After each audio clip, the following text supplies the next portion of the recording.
事上面的消息，我们特别来看到的是解放军现在南海秀肌肉。今天我们会做一个比较深入的军事的专题哦，尤其来关注到轰六挂载了鹰击12战巡黄岩岛。另外一方面，美日菲则是联手反成为中国大陆解放军的陪练的一个方式吗？再来，铁线礁现在升温，等一下就这些议题一起特别来做关心，会不会擦枪走火呢？好，先来关心到的是南海现在局势同样在升温哦。我们知道美国呢，它联手了菲律宾跟日本等等的7国，举行了说号称史上最大阵容的肩并肩军演，一共是出动达到了10艘的军舰，总吨位更是达到了10万吨。但是另外一头，我们特别来看到解放军的动作，解放军出来的这些军力同样没有在手软哦。我们看到的是辽宁舰的航母，它特别南下会了这14艘的舰艇在南海进行了演练，包括当中有055大驱、052D 跟四川舰等等。特别我们今天要来看到的就是四川舰它的战力了，可以说是有一大的升级。它特别是结合了电磁弹射跟拦阻系统上舰，具备于类航母的一个特性。而且重点来了，10分钟之内可以连射12架。特别是关心在它的攻击11是可以做隐身无人机的，将是未来战场无人机蜂群饱和打击的一个最强的利器了。而我们特别看到的是解放军在黄岩岛周边同样是有所部署的非常多，特别来看到几个重点，包括了轰6挂载了鹰击12超音速反舰飞弹，再来就是歼16挂载了鹰击91巡弋飞弹，还有就是看到还有的2艘的054A 飞弹的护卫舰，包括了巴彦淖尔舰跟它的通辽舰，再来就是056A 的护卫舰、汉中舰等等，一字排开。所以节目一开始特别请教干哥了，大陆在黄岩岛这一头进行的战备军行，是把美菲的这一次军演当陪练，在验证区域拒止吗？刚刚我们也特别聊到了四川舰的战力特别的重要，10分钟之内它是可以连射12架的攻击11的。当无人蜂群的作战能力可以看起来是有多大的提升呢？干哥怎么看？好，如果10分钟之内连射12架攻击11的话，那就代表076两栖突击舰它正式可以成军了。因为我来盘算一下，通常来讲的话，其实如果说你是福建舰的话，应该是40秒之内可以弹射1架战斗机上去。照目前的数据来看的话，那你现在在10分钟之内，你连射12架，就刚跟我讲的40秒发射1架是 match 的。那问题在于说，攻击11不是小飞机。我曾经提过，攻击11这种飞机会让美国都很头大。为什么？美国跟他同级的叫做 X-47B 这个计划放弃了。为什么？这飞机太大太重，而且它是无人机，在美国航空母舰上面虽然验证成功，但他们发现它后续的这些支应的支援的装备以及电脑系统要开发还要再好几年，后来根本放弃，太贵了。攻击11跟 X-47B 是同一级的，还有俄罗斯的同级装备叫做猎人也一样放弃了，都是在船上用的。只有攻击11它现在已经演变成为另外一种无人机，大家都可能都听过，在这次国庆阅兵上面大家都看过，叫做利剑，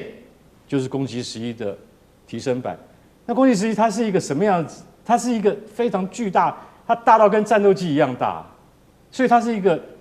全能型的无人机。然后最重要的重点是说，攻击11它的发展进程到现在差不多10年，10年之内它要成熟。它跟美国的 X-47B 一样，美国是放弃了，但是它成熟了，这个意义完全不一样。所以它能够这一次四川舰能够发射这么多架，我们很希望能够看到画面。这一点就是我一直常常在诟病的，解放军给我们看看画面嘛。既然你今天有发射成功，就把画面释出给我们看嘛，对不对？老实讲一句，因为这个是属于两栖突击舰第一次使用它的电磁弹射系统去发射攻击型的无人机啊。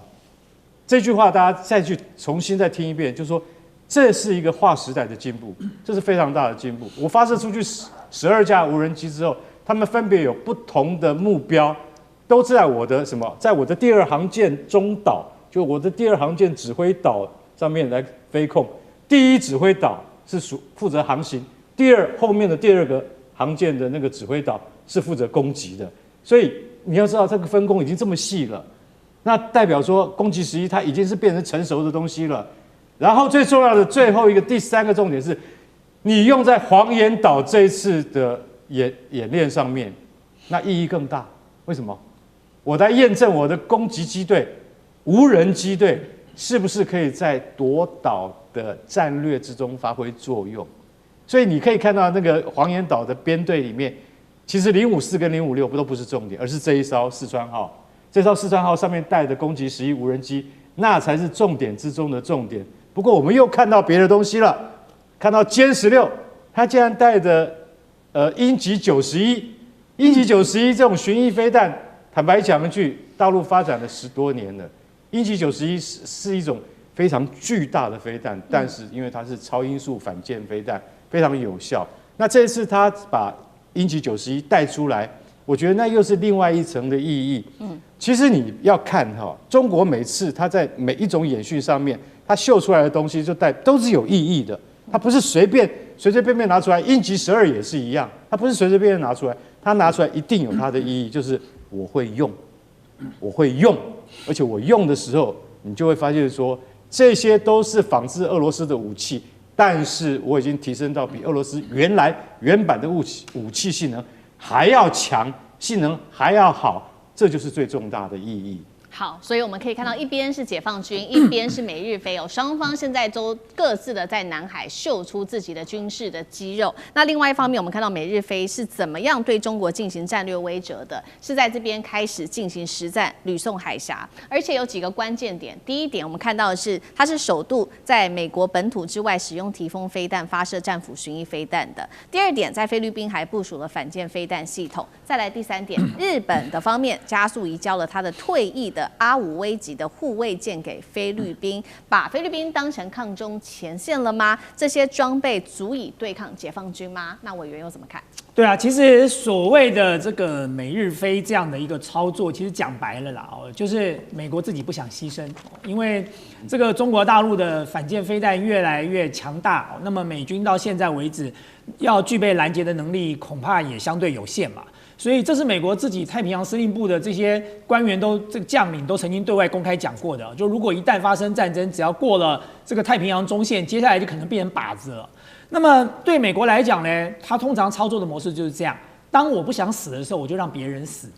那么所以呢，他自己就退到了第2岛链，相对来说比较安全，躲在第2岛链要被打到或这个被歼灭的可能性比较低。可第1岛链怎么办呢？总要有一些看家的这个小弟啊，做这个第1岛链的牺牲者嘛。所以第1岛链呢，他就立刻挑了3个点，一个是日本，接着拉台湾的台独，然后接着拉菲律宾，就形成了第1岛链的一个防火墙或者是防卫网了。也就是说，如果一旦有冲突，第1岛链的小弟先拿着匕首扁钻往前冲那么要死也是死小弟，不会死大哥。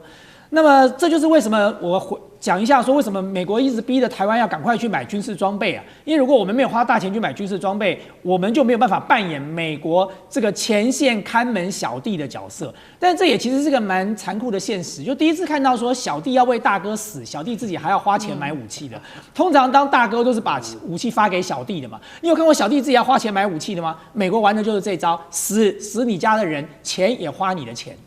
那么所以日本、菲律宾现在就在玩这个把戏嘛。你所谓的肩并肩的这个演习，其实说穿了，它能够动员的也不过就是10万吨左右吧。光是这一次解放军所动员就已经20万吨了，我们就在这个节目讲过了那当然，你说他这一次的在整个菲律宾的部署有没有特殊的意义？有，他部署了那个 MNESIS 这个系统，其实是美国滨海作战团一个非常重要的不对称作战的装备它是什么东西呢？它其实是岸基的，就在岸上来攻击这个军舰，叫岸基反舰的飞弹系统。可是它这个飞弹系统很妙，它是装在无人驾驶的轻型的战术轮车上。所以它可以部署在任何一个点哦，而且是无人驾驶的哦。所以某种程度来说，它就是一个不对称的作战嘛。哪怕是小岛，哪怕是这个丛林，它随时可以做部署，而且在这个无人操作的情况之下，无人驾驶的情况之下，对于人员的损失、这个伤亡也可以做有效的控制。它目的是为了谁？射程185公里，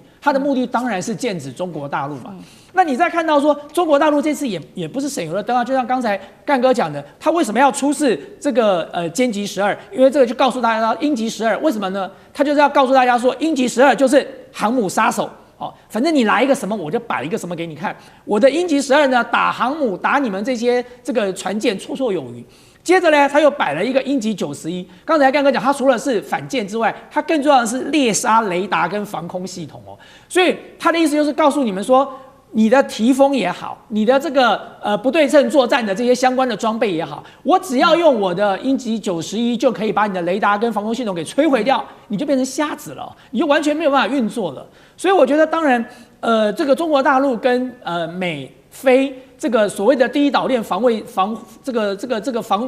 御网哦，那么最近的这个对抗或者是校正的这种意味已经越来越浓了啦。那么如果日本再不做稍加收敛哦，其实日本跟菲律宾真的不要以为你们不会成为桌上的菜盘里头的菜哦。就对中国大陆来讲，他现在要教训一下美国，或者是要展现一下这个肌肉，你们就自己就送到了嘴巴了。老虎的嘴巴都已经打开了，你还把头伸进去，这不是蠢上加蠢吗？好，一边是美国跟这个。跟美非跟中国大陆哦各自秀肌肉来展开军事上面的威慑，但是确实现在在南海有已经实际发生，而且可能一触即发的这一场冲突是在铁线礁。我们看到是有5名的菲律宾的人员试图要强行登岛，当然了，大陆方面有所反制，海警立刻执法，秀出国旗宣示主权。那么菲律宾也扬言，接下来可能出动军机、军舰驱离4艘来自于中国的科研船。铁线礁持续升温，有没有可能现在最担心的是擦枪走火？岳老师怎么看？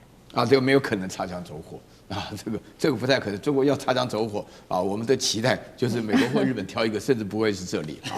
我倒蛮期待的说良心话为什么就绝对不会擦枪走火呢？首先第一个，这个到铁线礁上面去的这个5个人因为正如同干哥讲的，一直没有公布实际上的照片。这个是我觉得菲律宾的船跟中国船的话，在大小在装备上，无论质无论量的话呢，都不成比例。那这5个人的话，是用敢死的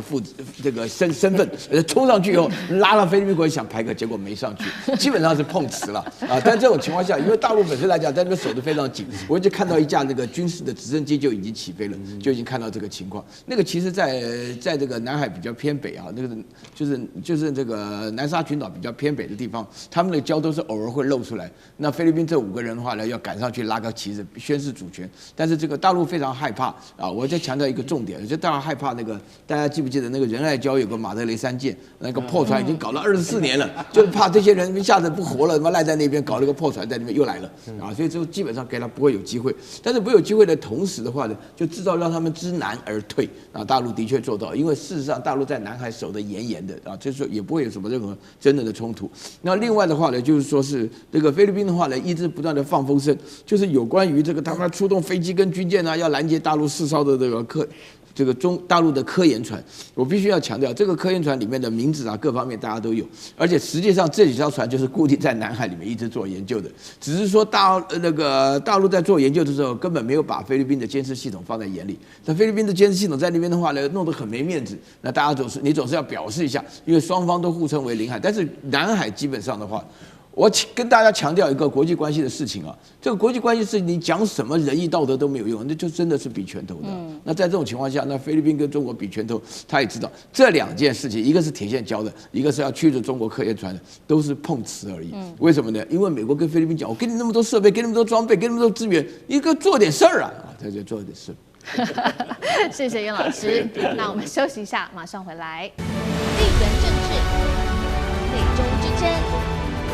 战略价值、强权崛起、小国生存。